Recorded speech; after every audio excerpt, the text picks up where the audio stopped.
This video is for Chapter 1 of the 18th edition of Miller Living in the Environment. The first chapter is going to look at environmental problems, causes of those environmental problems, and then the overall concept of sustainability. So as we go through this, you're going to see that I've got some notes that are written on stickies. What I want you to do is make sure as you're reading that these are things that you are able to know, not just know, but things that you're able to understand and explain. So remember that the easiest part of AP Environmental Science is the content, is the concepts. The hardest part of environmental science is being able to take those concepts and apply them to different situations and understand how all of these different pieces go together. So APES is what some people refer to as a deceptively easy class because it's not quite it's not the math that chem and physics have, not the minute details that AP Bio has, but the hardest part about it, which a lot of students struggle with, is how do you put these pieces together? How do you understand them well enough so that they go together? And so what we're going to try to do this year is, as I go through the chapters, point out some of the important parts and things that you need to know. So at the beginning of each section, each chapter, there's a core case study, which is kind of the theme of the textbook. So the first one is looking at just the concept of sustainability. So you'll see here, I've got a post-it that basically reminds you to know what is sustainability. So sustainability is a definition, which is right here. Sustainability is defined as the capacity of the Earth's natural systems, as well as human systems, to survive, flourish, and adapt to changing environmental conditions into the long-term future. So putting that a different way, sustainability is just the idea of how all of these systems on Earth are able to just continue replenishing themselves on an ongoing basis long into the future. So when we look at sustainability, we need to make sure that we're aware of different examples, as well as something called an indicator. And indicators are terms that you should hopefully get very familiar with this year. But if you took chemistry, remember indicators are things that tell us something has happened. And so the indicators that we look at with sustainability are things like biodiversity, food production, the average global surface temperatures, as well as the average carbon dioxide concentrations, the human population size, as well as resource depletion. So how are all of these things changing? How are they being impacted? Those are things that are indicators as far as, are we doing things in a sustainable manner? And as we'll see throughout the course of the year, we are not. And we'll look at the science behind what's going on, as well as what are some of the potential solutions to that. So moving over here to section 1, just remember some basic words that they mention in here that you need to go over and you need to remember. This is review from bio. What is the definition of environment? What's an organism, species, ecosystem, nutrients, and biodiversity? And then when we talk about environmental science, remember, environmental science is looking at the science concepts behind all of these different interactions in the environment. It's not the same thing as environmentalism. It's not the same thing as activism. And as we talk about different things, yes, there are going to be some kind of political things that come up. There are going to be some cultural things that come up. And it's a little hard to separate them. But for the most part, what we really need to focus on and remember is we're looking at the science behind everything. That's why this is a science class. Over here, they talk about the 3 scientific principles, or the 3 natural factors of sustainability. So when we're measuring sustainability and we're looking at them, make sure that you're able to explain these 3 scientific principles. So we're looking at things such as dependence on solar energy, so not just humans, but we're talking about all of Earth's processes, whether you're talking about photosynthesis, whether you're talking about biogeochemical cycles, things like that. Also biodiversity. Why is it an important thing for the Earth to have biodiversity? Why is it important for us as humans that biodiversity exists? And so you need to make sure that you remember, what does biodiversity mean? And it's looking at the variety of different types of genes and gene pools of different types of organisms, different types of species, as well as different types of ecosystems in which all of these organisms interact with each other. And that is a really, really important concept for life on Earth to be sustainable. And when we start looking at things like agriculture, for example, we start to see a lot of examples where there is a big loss in biodiversity. Instead, we focus on just one type of crop, and that can lead to some major problems, which we'll talk about. And then the third part about sustainability, or the third natural factor involved with sustainability, is just chemical cycling, the nutrient cycling. So when we talk about, for example, looking at kind of the water cycle, looking at the nitrogen cycle, the phosphorus cycle, the carbon cycle, how all of those things are constantly cycling back and forth through different parts, different processes that exist in the earth. So moving on, make sure that you're able to explain the difference between natural resources, as well as understand what are natural resources. So those are things, those are materials or energy that exist in nature that are essential or useful to humans. And when we look at them, we can classify them as inexhaustible, meaning there's no way that you could possibly use them all up. So things like that would be sun and wind.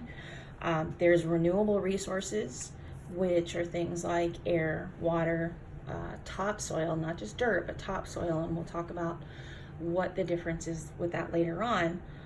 Also different types of plants and animals. And those are different. Renewable is different from inexhaustible, because renewable, they are things that can be renewed, but there's going to be a time period that is needed for them to renew. So, for example, with water, yes, water is part of the water cycle. It's constantly replenishing. But if we are constantly overusing water and using water faster than it can be replenished, then we're kind of stuck with water in other parts of the water cycle that we cannot easily access, whether it's water that's in the ocean or water that is up in the atmosphere and that has yet to go through condensation and eventually precipitate in some form. So we have to remember, even though there's a cycle, it takes time to move through those cycles. All right, the opposite of that is something called ecosystem services. So your textbook calls it or refers to it as natural services. We're just going to be using the term ecosystem services because that's what you're going to see most often in a majority of AP textbooks. That's the term that's going to show up on the AP exam. And again, as an AP class, that is our goal, is to prepare for that test. But natural services are going to be the processes that are provided by a healthy ecosystem. So for example, when we look at air and water purification, that's an ecosystem service. So if everything in the ecosystem is working the way it's supposed to, then water and air will naturally be purified. It will naturally go through all of these cycles and continue in its cycle. Okay, another example of an ecosystem service would be just how topsoil gets renewed. Because remember, topsoil is on the top layer, and so you're going to have erosion through wind and through water. But if there are certain things that are left alone, meaning humans are not involved with them, we're not doing anything to exacerbate or make things worse, then that topsoil will naturally renew itself over time. Another example which they mention right here is pollination. And pollination is a really good example right now, especially right now, with the different types of insecticides and pesticides that are used. And we see problems and issues with the bee population. All right, so moving on. So again, just make sure that you understand what is the difference between natural resources versus ecosystem services. And again, it's always important to be able to understand examples of them and how they are examples of these concepts. All right, we already talked about sustainability. This diagram right here is just a diagram of everything we just talked about, or everything I just explained.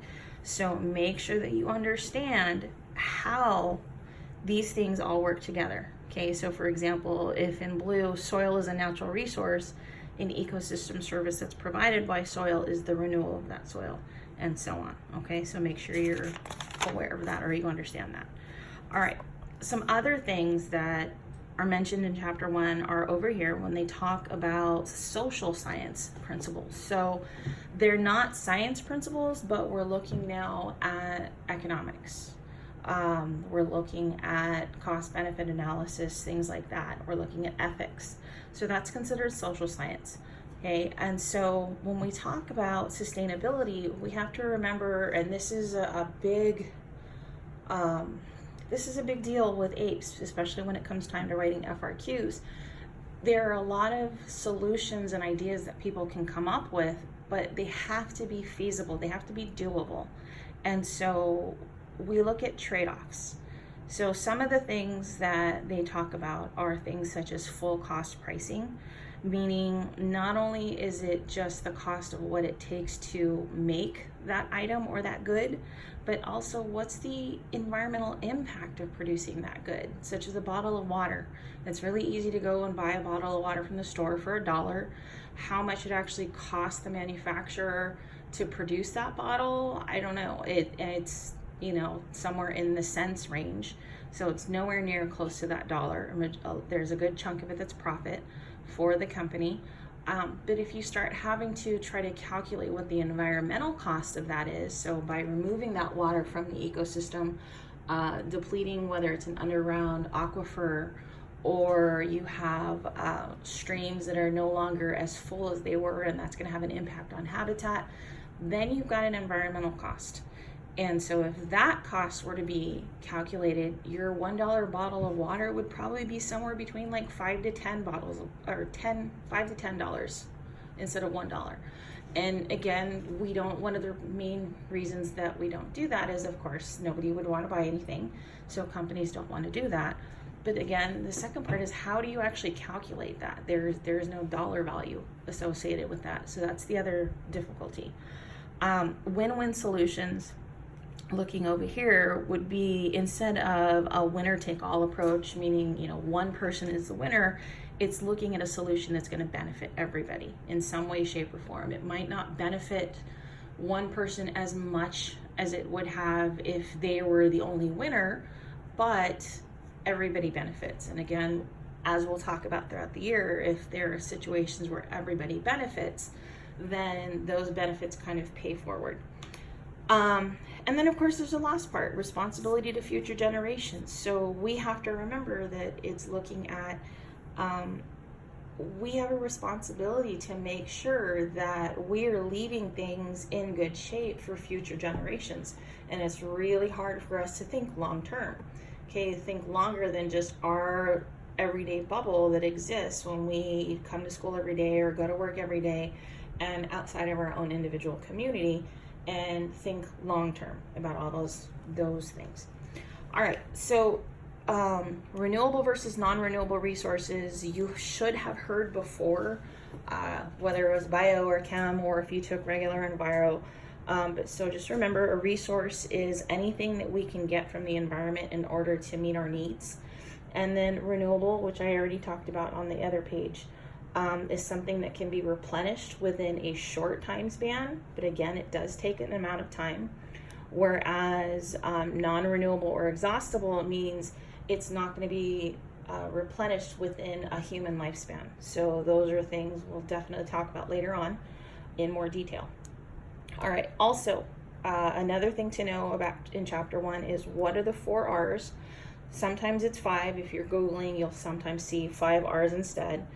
But from elementary school onward, you've probably heard like the phrase reduce, reuse, and recycle. And recycle is the common one that almost everybody knows. And everybody thinks, well, I'm recycling, so I'm doing a good job, I'm doing my part for the environment. But recycling is actually the lowest in the priority order for when we talk about resource use. And as we'll talk about, not until second semester, when we get to hazardous waste and we talk about recycling, we will also look at the impact of the recycling program and how things have broken down. So we think that recycling is happening, but in a lot of places recycling actually is not happening. And so a lot of stuff is ending up in landfills or being incinerated instead. So make sure that you're familiar with the ranking and what the R's are, as well as why they are in that order. So that's the key part, is the why. All right, so moving over here.